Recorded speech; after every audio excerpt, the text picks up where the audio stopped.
결론적으로 내가 시드가 없으면 공동 투자를 하기보다는 공동 투자를 하지 않을 수준으로 우선 시드를 모으시고 그 다음에 안녕하세요, 루지입니다. 오늘은 제 투자 철칙 중 하나인 공동 투자를 하지 않는 것에 대해서 얘기 좀 해볼까 하는데요. 최근에 어떤 유튜브 영상을 봤어요. 어떤 경매 왕분이 이제 주도해서 공동 투자를 하는 채널인데 10억짜리 경매 물건을 낙찰을 받는 겁니다. 그런데 이 10억짜리 물건을 희망하는 분들이 굉장히 많잖아요. 그런 분들을 다 모아서 공동 투자를 제안하는 거죠. 뭐 단기적으로 그 물건을 어떻게 해서든 낙찰을 받아서 그 낙찰을 통해 나온 수익을 이제 나눠 갖는 건데, 이 공동 투자에 참여한 분들이 두세 명 이런 수준이 아니라 많게는 25명, 30명까지 간다는 거죠. 뭐 예를 들어 10억짜리 물건을 낙찰 받아서 단기로 한 1억 정도 벌고 빠지는 건데, 이 영상처럼 뭐 20명이 붙었다고 치면 1인당 500만 원입니다. 이것도 뭐 양도세나 이런 거래세나 이런 기타 비용들 다 제외하지 않고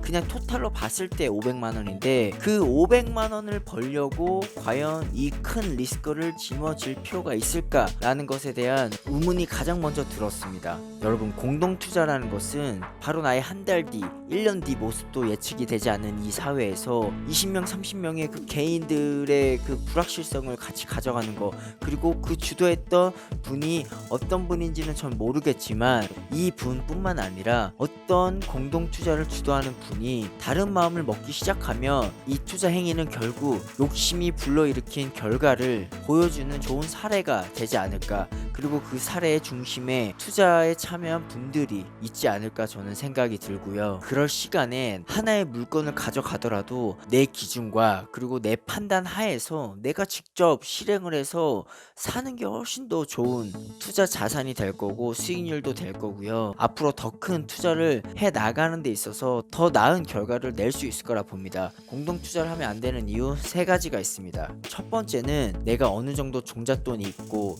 자산이 있는데 더 효율적으로 투자 대비 수익률을 크게 가져가려고 공동 투자를 하는 게 아니라, 내 자산과 소득이 부족한데 내 욕심은 과해서 어떻게든 더 큰 수익을 빨리 얻고자 공동 투자에 임한다는 거예요. 왜냐면 여러 사람들의 돈이 모이면 더 큰 자산에 투자를 할 수 있고, 더 큰 자산에 투자한다는 것은 작은 수익률로도 큰 수익을 낼 수 있기 때문에 그런 것에 자꾸 빠져 들어간다는 거예요. 그런데 김동환 소장이 얘기했죠. 미래를 위해서 항상 시드는 비축해 두어야 된다고요. 어떠한 농부도 수확을 하는데 그 종자까지 뽑아서 수확을 하지 않는다.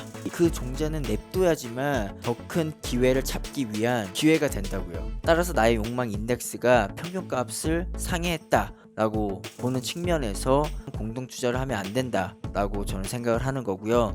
두 번째는, 공동 투자라고 하는 것은 불확실한 존재가 둘이 된다는 거예요. 내 앞길도 예측할 수 없는 이 사회에서 그런 사람을 하나 더 데리고 간다는 것은 그 불확실성을 2배 키워가는 거고요. 이 말은 뭐냐면, 내가 앞으로 어떤 물건을 사서 가져감에 있어서 나는 이 물건을 계속 가져갈 수 있는 바탕이 됨에도 타인에 의해서 이 물건을 팔아야 되는 순간이 올 수 있다는 거예요. 지금 당장은 이 물건을 살 때 의기투합해서 이 물건을 장기적으로 가져가서 큰 수익을 누리자라고 할 수 있지만, 사람 일이라는 게 한 치 앞도 모르기 때문에 나는 가져가고 싶어도 이 분을 가져갈 수 없는 상황이 닥칠 수 있다는 거고요. 대부분 투자자들 보면은 뭐 두세 명은 기본으로 공동으로 같이 가져가시더라고요. 결국은 나중에 헐값에 팔 수밖에 없습니다. 어떤 사람이 빠져나간다는 것은 아까 얘기한 것처럼 내가 어느 정도 돈이 있는데 투자 수익률을 위해서 돈을 모아서 가져가는 게 아니라 돈이 부족해서 공동 투자를 했다는 거잖아요. 그러면 어떤 이 한 분이 빠져나갔을 때 내가 이 사람의 지분을 살 수 있는 돈이 없을 확률이 또 크다는 거예요. 이분의 지분을 내가 살 수 없는 상황에서는 이 우리가 가진 이 물건을 싸게 시장에 내놓을 수밖에 없는 거고요. 사실 장기적으로 보면 좋은 자산은 시간이 갈수록 우상향하는 그래프를 그릴 수밖에 없습니다. 다만 단기적으로 보면 좋은 자산도 시장 상황에 따라서 자산 가격이 변동하기 때문에, 이런 변동하는 가운데에 갑자기 이 공동 투자한 사람들이 어떤 이슈로 빠져나간다면 내가 그 지분을 사지 못하는 상황이 초래되면 우리가 공동 투자한 이 물건을 헐값에 팔아야 될 수밖에 없는 겁니다. 하나의 자산이라도 내 이름으로만 된 좋은 자산을 사서 모아가시는 쪽으로 비율을 가져가셔야지만 부자가 될 수 있습니다. 사고 팔아서는 부자가 될 수 없습니다. 사서 모아가는 그 자산 개수가 늘어나면 그 중에서 하나만 터지면 내가 이전에 손해 봤다고 생각하는 그 자산들 수익률까지 다 커버할 수 있습니다. 예를 들어서 10개를 투자했는데 그 중에